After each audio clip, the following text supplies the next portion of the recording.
एक बार फिर प्रेम से और जोर से बोलिए, भारत माता की, पेटलावत की जनता की, सभा में आई बहनों भाइयों की और मेरे भांजे और भांजियों की, मंच पर विराजमान हमारे जिलाध्यक्ष जी, संगठन के प्रभारी हरिनारायण जी, हमारे सांसद गुमान सिंह जी, प्रदेश की मंत्री संगीता जी, इस क्षेत्र की लोकप्रिय नेता पूर्व विधायक बहन निर्मला भूरिया जी, अनुसूचित जनजाति मोर्चे के प्रदेश के अध्यक्ष जल सिंह भावर जी, गौरव खंडेलवाल जी, कृष्णपाल राठौर जी, मंडल के अध्यक्ष संदीप जी, संजय जी, हेमंत जी, मंच पर विराजमान सभी साथी नेता पदाधिकारीगण, पार्षद के हमारे सभी 15 उम्मीदवार, मेरी बहनें, मेरे भाई और पेटलावत की यहां उपस्थित मेरे बुजुर्गों, नौजवान भाइयों, माताओं, बहनों, भांजे भांजियों, दोनों हाथ जोड़ के शीश झुका के आप सबको प्रणाम करता हूं, आप सबको नमस्कार करता हूं। बहुत दिनों बाद पेटलावत आना हुआ, याद तो मुझे बहुत आ रही थी। आपको आ रही थी कि नहीं? तो जोर से बताओ, आ रही थी कि नहीं?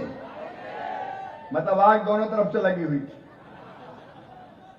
चुनाव तो एक बहाना था, मुझे तो आपके दर्शन करने आना था। लेकिन आज पेटलावत में आपने पगड़ी पहना के मेरा स्वागत किया। पगड़ी से बड़ा सम्मान भारत में कोई दूसरा नहीं होता। आज मैं पेटलावत की जनता को वचन देता हूं कि इस पगड़ी की मान, आपकी शान और पेटलावत का सम्मान कभी जाने नहीं दूंगा, कभी कम होने नहीं दूंगा।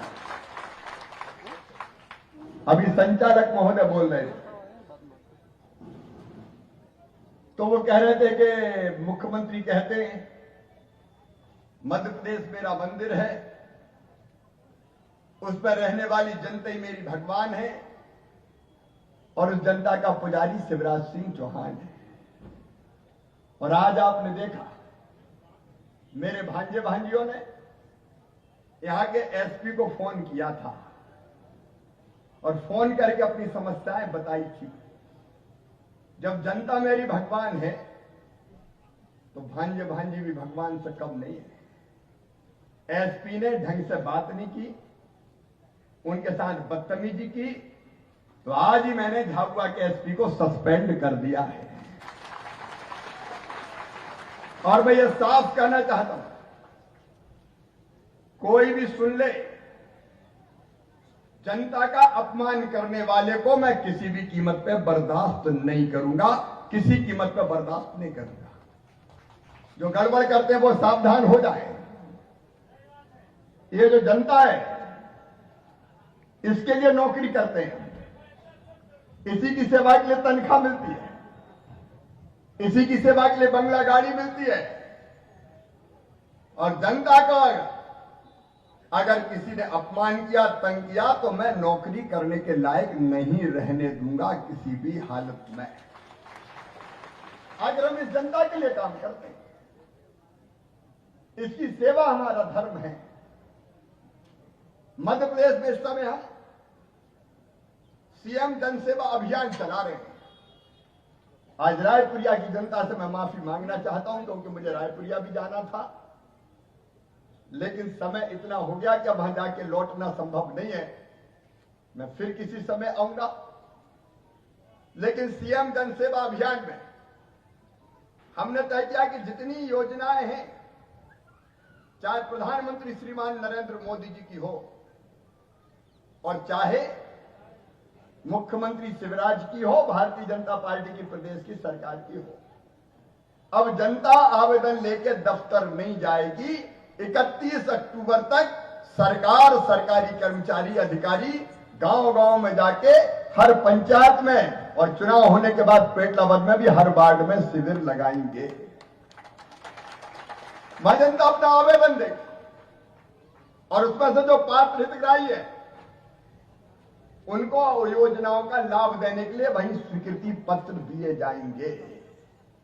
जनता नहीं जाएगी, मुख्यमंत्री जाएगा, मंत्री जाएंगे, अधिकारी कर्मचारी जाएंगे, ताकि पूछ पूछ के जनता की सेवा का समाधान कर सके। 31 अक्टूबर तक ये अभियान चलेगा।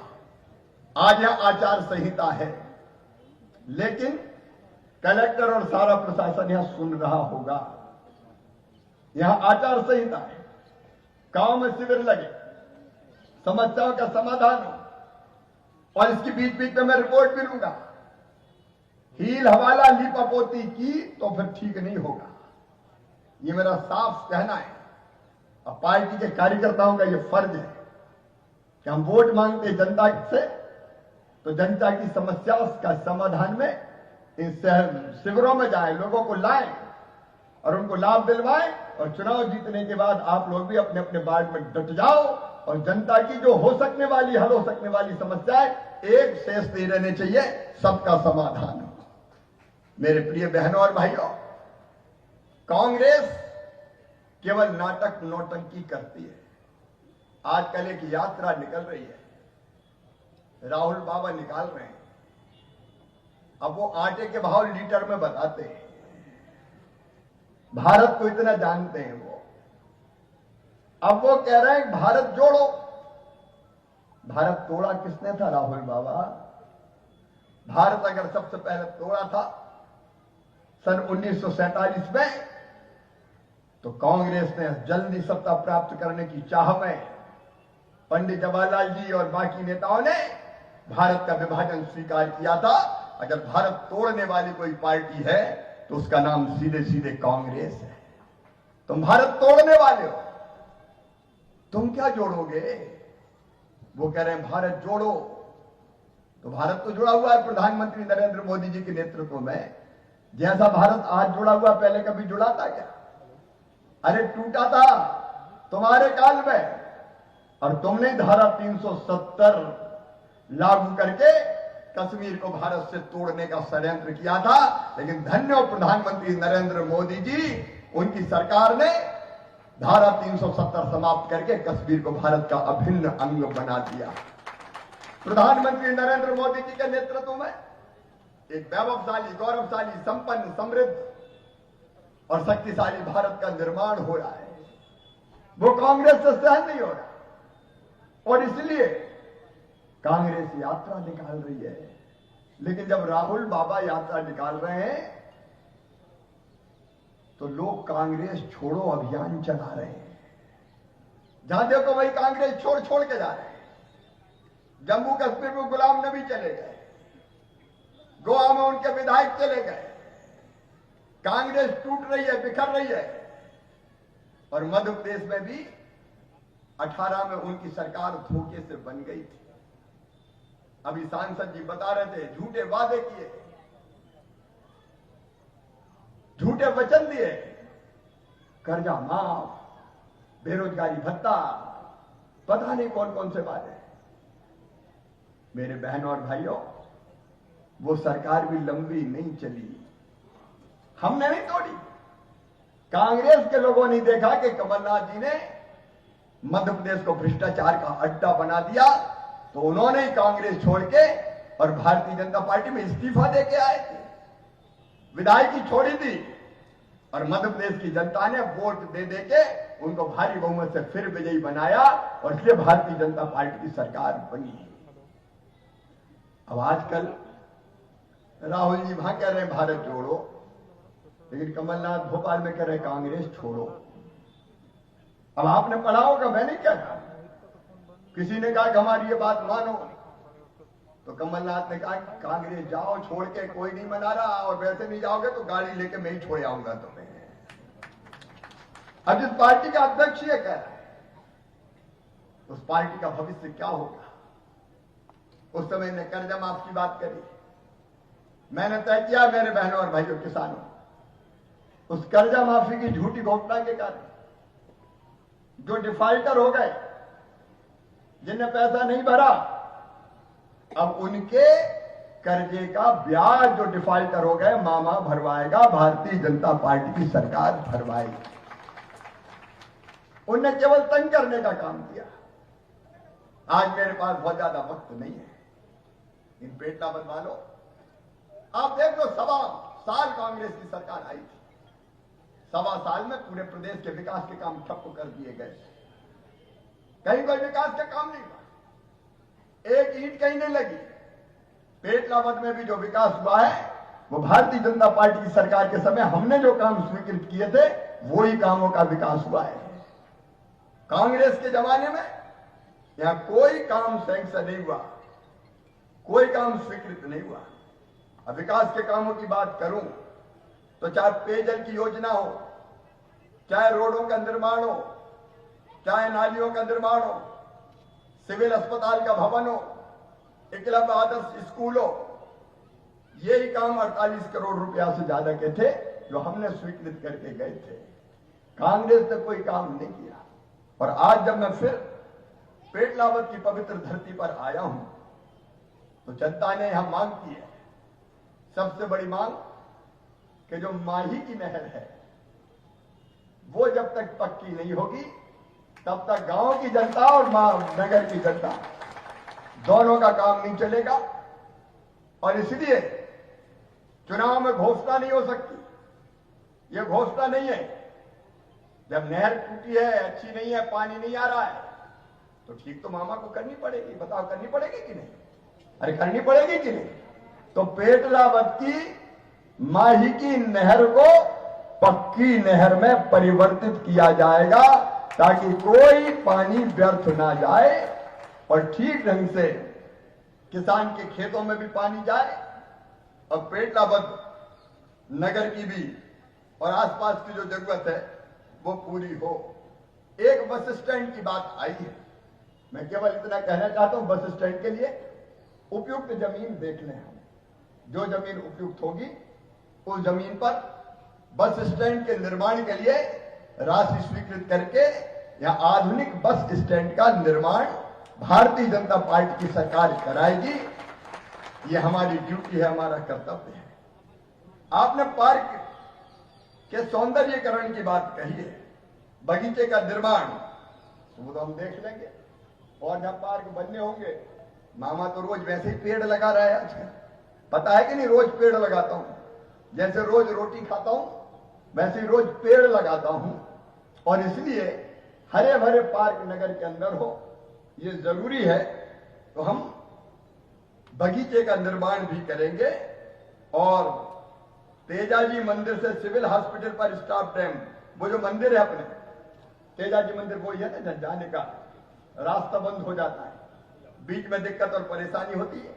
अत्यंत प्राचीन मंदिर है, अत्यंत प्राचीन है ना, 13वीं सदी का है, 13वीं सदी का बना हुआ मंदिर है। उस मंदिर तक है,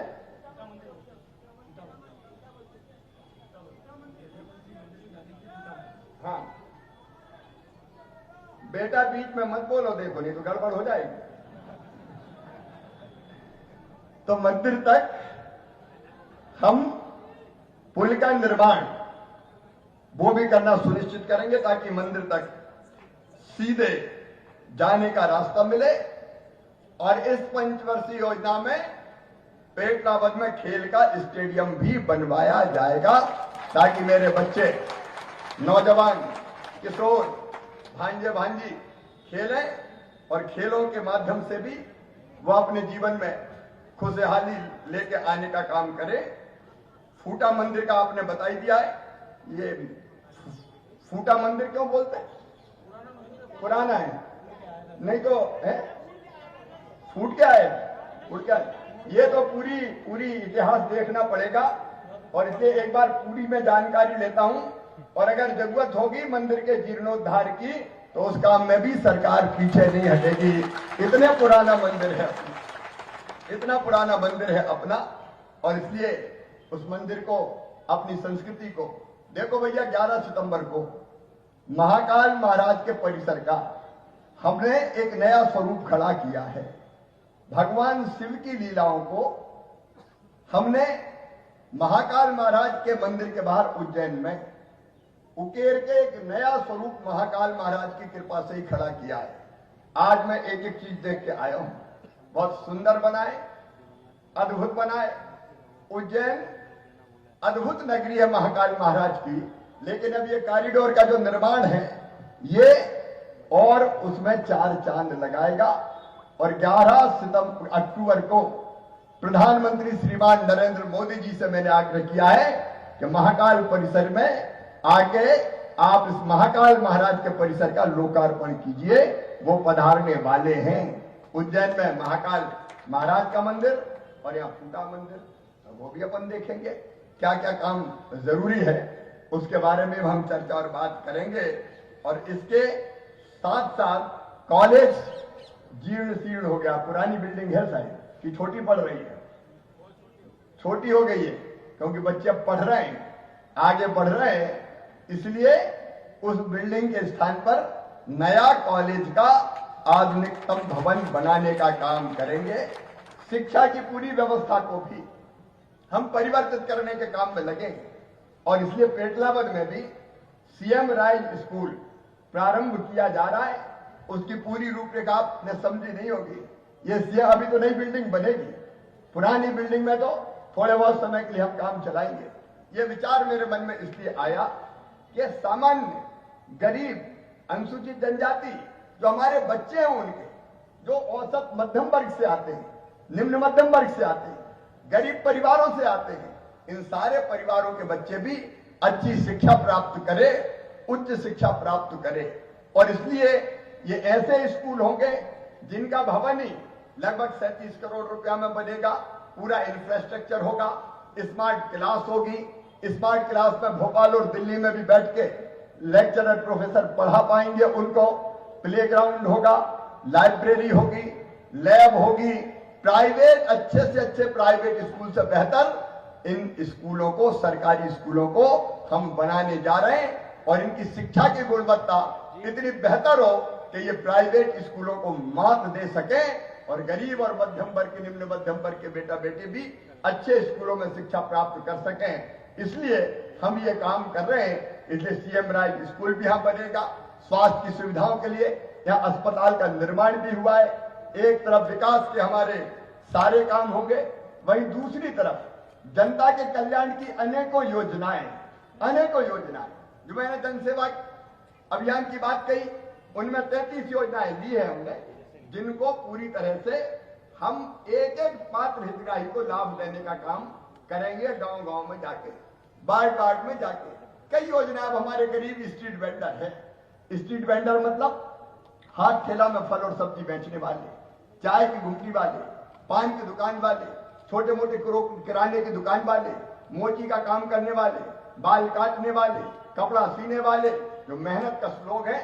कई बार जब इनको अपने बिजनेस के लिए जरूरत पड़ती थी पैसे की, तो ये किसी प्राइवेट आदमी से, सूदखोर से ऊंचे ब्याज की दरों पर कर्जा लेते थे और बाद में ब्याज चुकाते चुकाते ही उनकी जिंदगी निकल जाती थी। इनके लिए योजना बनी प्रधानमंत्री स्ट्रीट वेंडर योजना, और गांव के लिए बनी मुख्यमंत्री स्ट्रीट वेंडर योजना। और इसमें हमने तय किया 10,000 रुपया बिना गारंटी के और बिना ब्याज के हम इनको बैंकों से दिलाएंगे। यहां भी 277 लोगों को पेटलाबाद में अभी तक मिले। अब ये आपका काम है कि जितने बचे हो उनकी पूरी सूची बनाओ और उनको भी ये पैसा मिले। और 10,000 वापस करेंगे बिना ब्याज के तो 20,000 मिलेंगे, 20,000 वापस करेंगे तो फिर 50,000 मिलेंगे। हमारी कोशिश ये है कि छोटे से व्यवसाय शुरू करके हम अपनी आर्थिक स्थिति सुधारते हुए गरीबी रेखा के ऊपर निकल जाएं। लेकिन केवल स्ट्रीट वेंडर ऐसी योजना नहीं है, शहरों में भी महिला सेल्फ हेल्प ग्रुप हम बना रहे हैं। महिला स्व सहायता समूह, मेरी पार्षद बहनें जो बनेंगी वो ध्यान दें, अपने यहाँ महिला स्व सहायता समूह ठीक बने। हमारी कोशिश ये है कि कम से कम हर महीने 10,000 रुपए की आमदनी गरीब बहनों की अलग अलग काम